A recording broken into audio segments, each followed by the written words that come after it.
যে জিডি হওয়ার পরে যেখানে 48 ঘন্টা বা 72 ঘন্টার পরে পুলিশ ওই ঘটনাস্থলে বা ওই বিষয়টি তদন্তে যায়, সেখানে আমি 2 ঘন্টা বা 1 ঘন্টার ভিতরে যাতে আমার পুলিশ ওই ঘটনাস্থলে পৌঁছায়, সেই জন্য আমি নতুন লোক ঠিক করতেছি। মাঠের অলরাউন্ডার আমি, আর ঘরের অলরাউন্ডার টাইলক্স। টাইলক্স টয়লেট ক্লিনার, ক্লিন মানেই টাইলক্স। আমি রেভিনিউ কালেক্টর নয়, ট্যাক্স কালেক্টর নয় এবং ভ্যাট কালেক্টর নয়। আমি একজন সেবক। পুলিশ কমিশনারকে যদি আপনি কি বলে প্রধান সেবক বলতে পারতেন বা ওরকম একটা ডেজিগনেশন দেওয়া হতো, তাহলে ওইটা বিফিটিং হতো।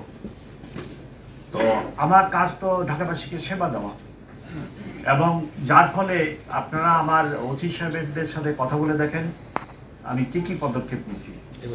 1 নম্বরে আমি বলছি যে, উদাহরণ দিয়ে বলছি যে আমার তেজগাঁ থানায় 500 মামলা হোক, জবাবদিহিতা আমার, আমি আমি আমি আমি জবাবদিহি দিব, জবাবদিহিতার আওতায় আসবে এবং আমি জবাবদিহি করব আমার কর্তৃপক্ষের কাছে কেন 500 মামলা হয়েছে। জিডি হোক, ওসি সাহেবদেরকে বলছি কোনো ঘটনা যেন হাইড করা না হয়। যে ঘটনায় মামলা হওয়ার কথা অবশ্যই মামলা হবে, জিডি হওয়ার কথা অবশ্যই জিডি হবে। আরো একটি পদক্ষেপ আমি নিতে যাচ্ছি,